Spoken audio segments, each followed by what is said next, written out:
And the topic of my talk is about pragmatic Plone projects. I'm basically a long-time contributor and developer to Python, Plone, SOAP, and all the stuff.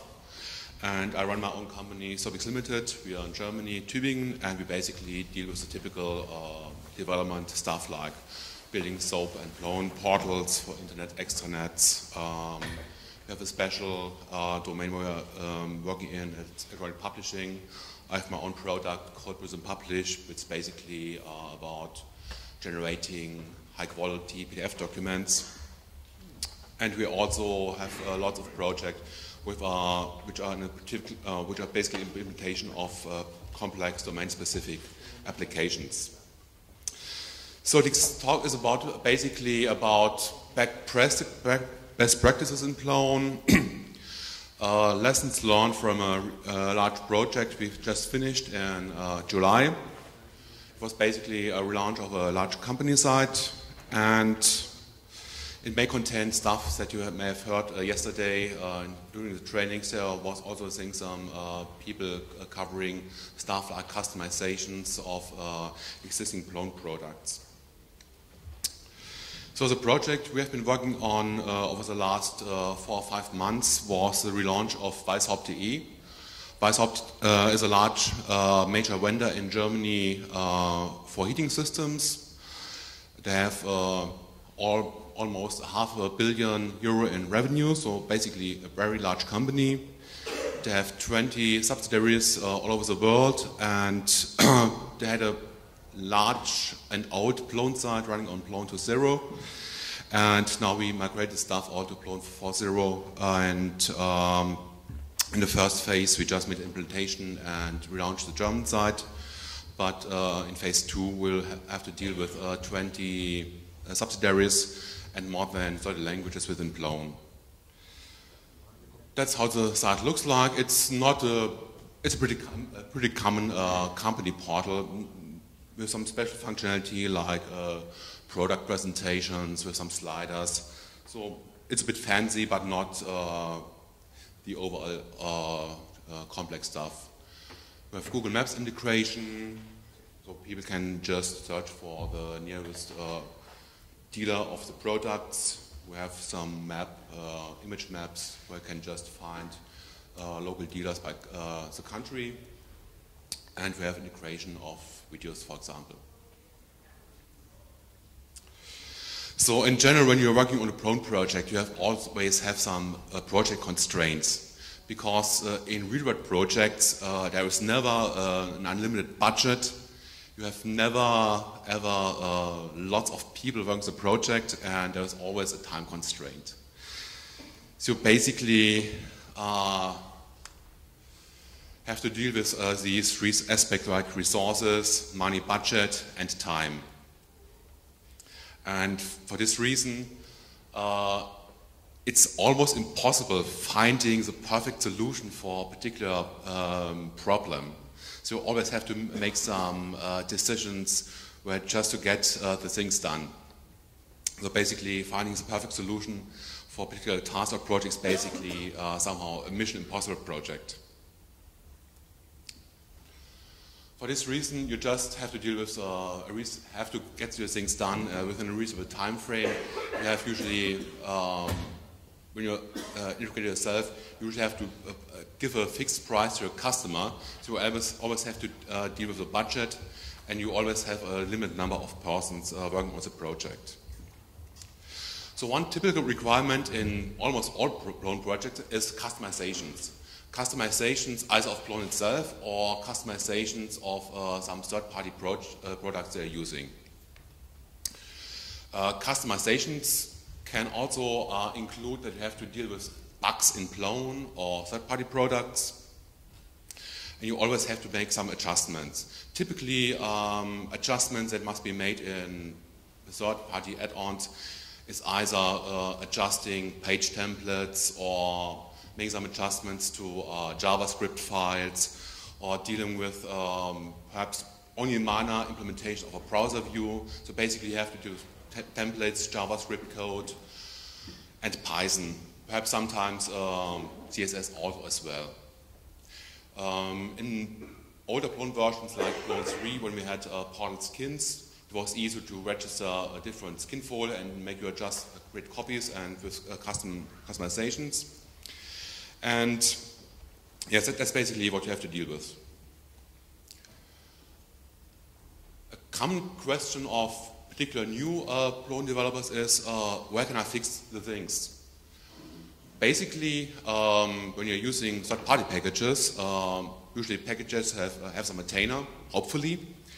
And when you have either found a bug or we have some improvement, the first thing is basically either talk to the maintainer or file a bug report, because there's usually some bug tracker attached to a particular add-on, or make your contributions.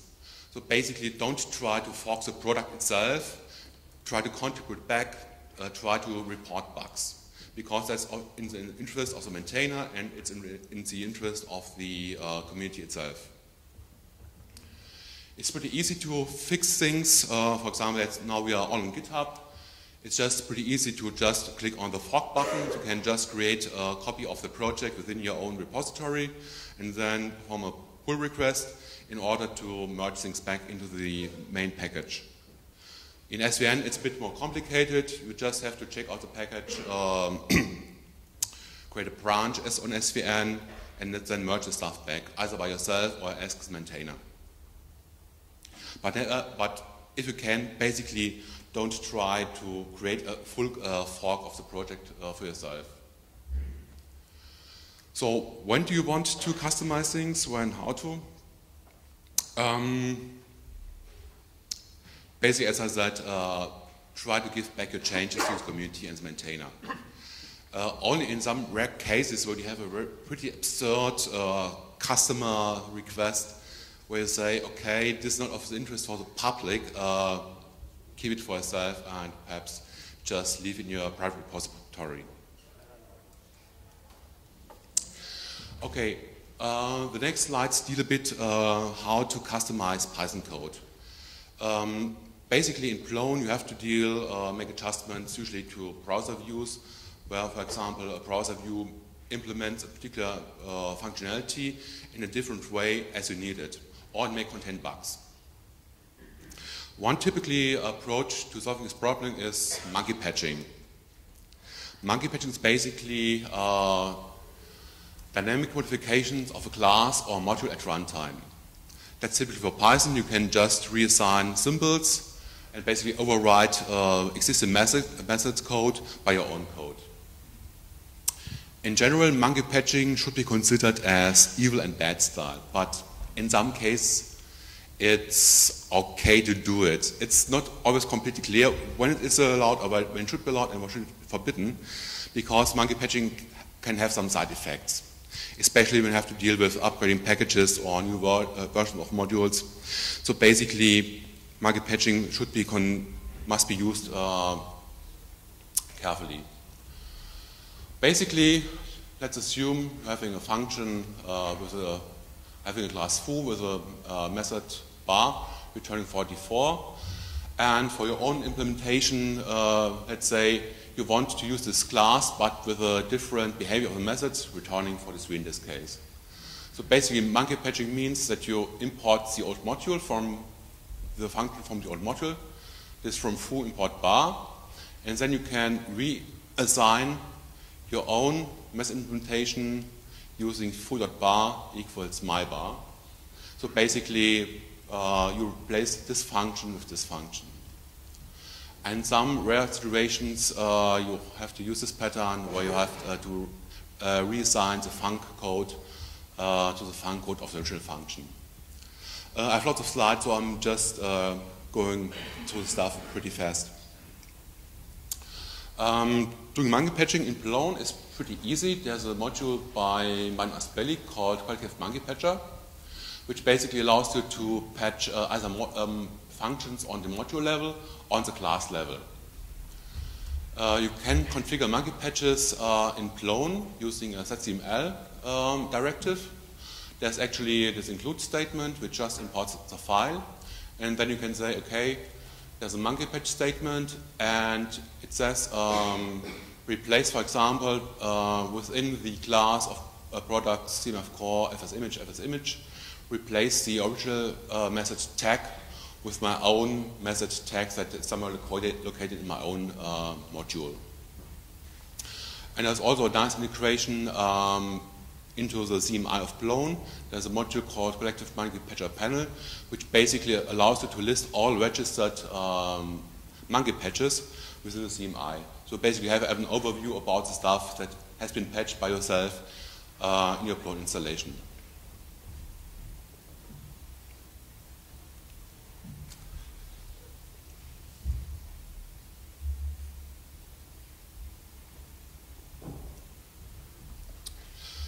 As I said before, you have also the necessity to override, for example, templates.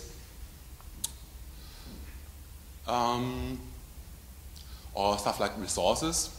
So the standard way for doing this is basically, that's coming from the basically the SOAP component architecture, is using the overrides mechanism.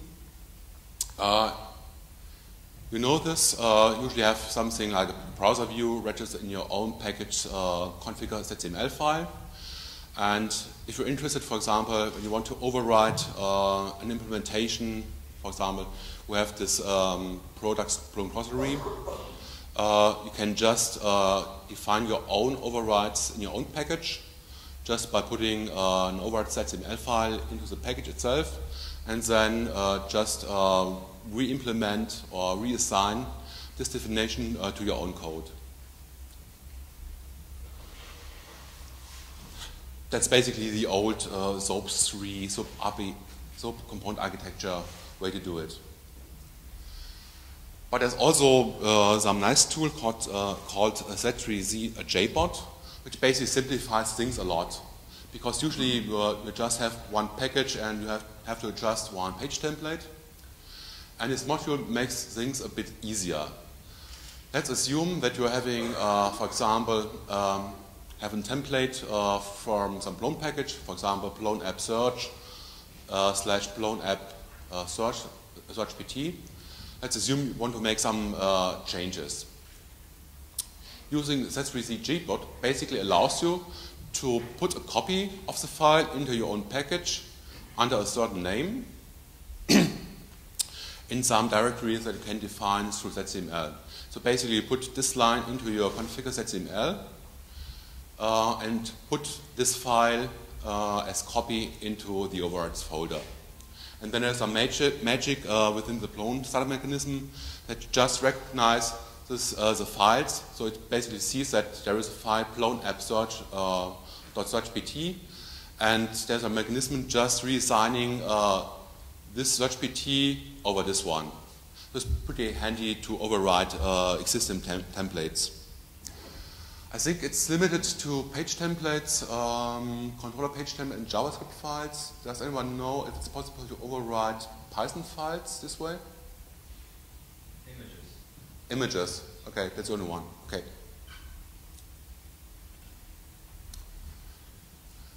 And sometimes another problem is just to get rid of existing configurations. For example, let's assume you're having a package, some package, and it just has some definition of a browser page that you don't want in your own package. And there's a package called z3c unconfigure, which basically you can include in your own ZCML file, which basically means just get rid of this definition. So basically repeat this configuration browser page on your own package and just say unconfigure. So basically you can get rid of this configuration.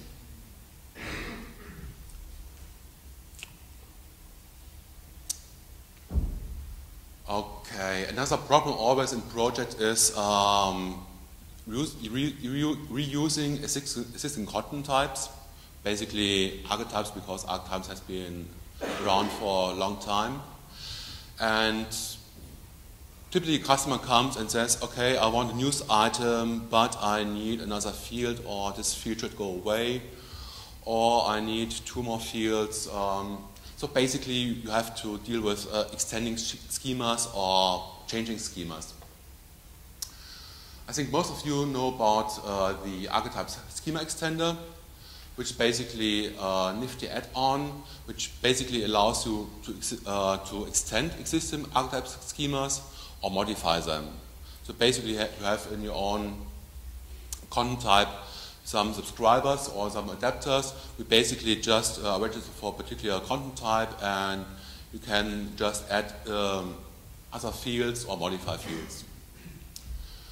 Now with dexterity is of course a new way to doing content types in Plone. I think in dexterity it's done through behaviors. Behavior basically means that behaviors can extend or change the behavior of an existing dexterity content type. Is this right? Is the right way to do it, or is there something like a schema extender in dexterity? You can change the schema in multiple times. Oh, okay.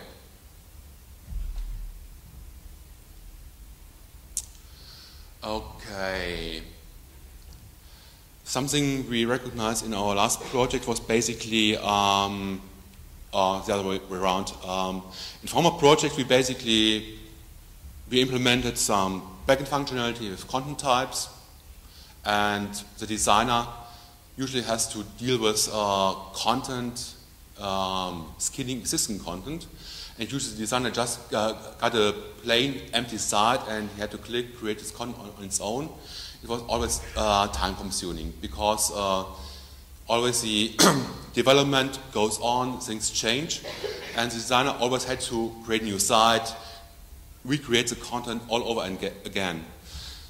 So basically, a typical requirement for design is basically having a site with some example content we can basically work on. And for the last project, we basically implemented some internal functionality where basically the designer could just recreate a complete new site using a browser view, and the site would basically just create some example content. For example, for this project, this browser view would create stuff like stuff from the lorem ipsum module with some example pictures, or here is a view with some generated slideshow.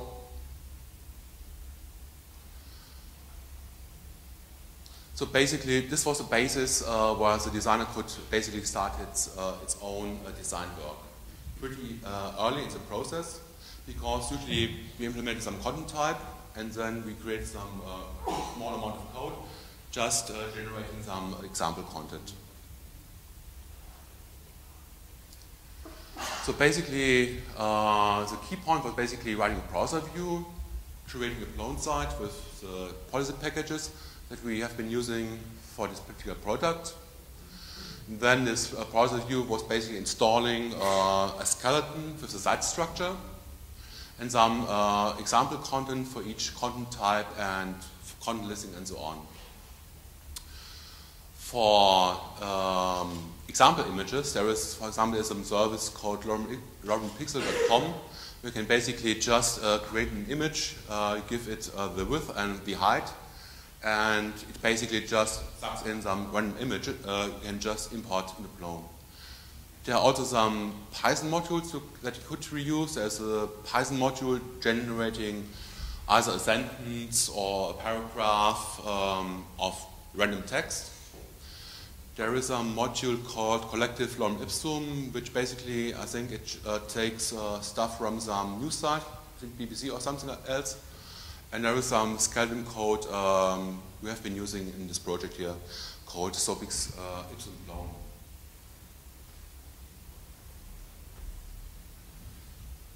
Another thing that we discovered pretty early is that it's pretty convenient having that functionality, because you write code and you just want to test the stuff with a new site. So basically, in busy days, it happened that we just threw away our sandboxes 30 or 40 times a day and just create a new site, just testing if the setup fixture is working or stuff is working. And this always have a neat side effect. You can basically use this fixture for just creating aside of content, basically as a pretty large unit test, they can also run through Jenkins. So basically you have one test, generating the site with a lot of content, and when things break either through API changes or perhaps some other bugs, you can basically find out these problems pretty early. For example, when you're running as a Jenkins shop each hour or so. It's not the best solution, but it works pretty well, and we basically could figure out problems within the development cycle pretty early. Okay, I'm good in time. Last slide. Some hints. Some people, especially newbies, often trying to modify code, for example, within the build-out cache. So they see, okay, there is something to be changed in the module, let's say products.something, and they're just going into the build. Yeah, okay, sorry. And they're just going to the build-out cache of the product, make the local changes, and they just wonder that with the next upgrade, the changes have been gone. So basically, never ever change any file in existing third-party packages, especially not in the build-out cache. Ever make some local changes in your own package, either through etcjpot or register your own new customizations through ZCML, and so on.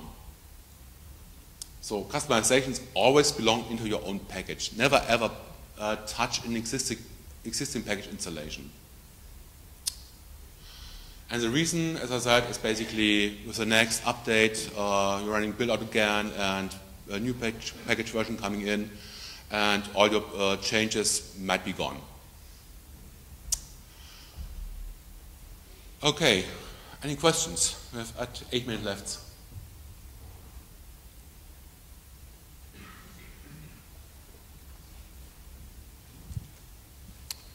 No questions? Alex? When you do customizations like this, do you keep track of all the places where you do that? How do you make sure that you don't forget parts of what you customized and stumble upon them again after 2 months? Good question. Usually most customizations we've done, at least in this project, were just making changes to templates. So basically all changes are located inside the overrides folder. And then we just add some comments inside the file, change this because of this and this reason. And then you have the SVN log, and it basically gives you a good place to look at changes and why you made it. But it's basically, you have to deal with that and keep track of that. But in some cases we just forgot it. So basically have to perform a diff. And in some cases, it might be of interest just saying, this is a copy of Plone app search.pt coming from package 2.1.9 for just having an idea where it performed the particular fork of this template. And that's usually sufficient, I think. I would like to ask, as an answer to the previous question, that you, in the package where you do a customization, you can also add tests for the effect of the customization, and there you can explain what you are doing and why. Yeah, that's right. It just depends on if it's worth writing a test. For example, when you're having a page template and making just some small change, for example, changes the markup a bit, is it worth writing a test for that? I leave it up to you to answer it. But for example, when you're changing complete behavior or functionality, for example, we made some changes to tiny MCA. For example, the image selector is basically implements behavior where you just can traverse up to the navigation route. And you cannot navigate above this navigation route, for example, fetching images or referencing images from a directory outside the route. And that's basically introducing complete new behavior. So for this case, you basically are interested in writing a test where you just make some complex changes.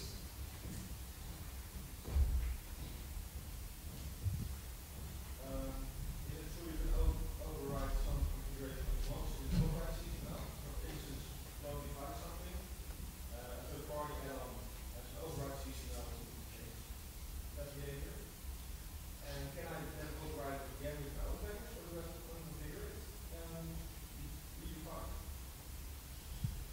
The question was basically how to change an existing configuration with your own configuration. That's right?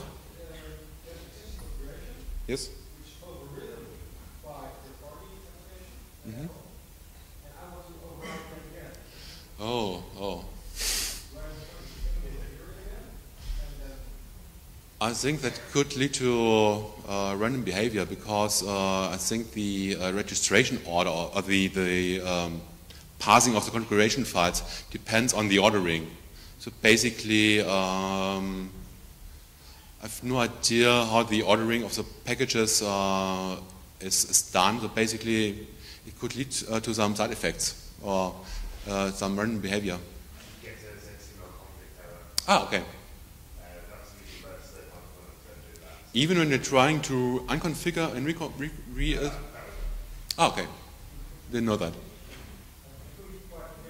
Matt said that it should raise a config error when you're starting SOAP. Instead of actually using the overrides, if you are only changing a view, then it's a better idea generally to register a browser layer and register a new view on that browser layer. That means you don't end up with conflict of only being able to override once. Limit overrides to custom code, you should never see it. Okay, good point. So basically, just repeating the end of Lawrence was basically using browser layers for making customizations of existing templates. Some more questions? Okay, then thank you.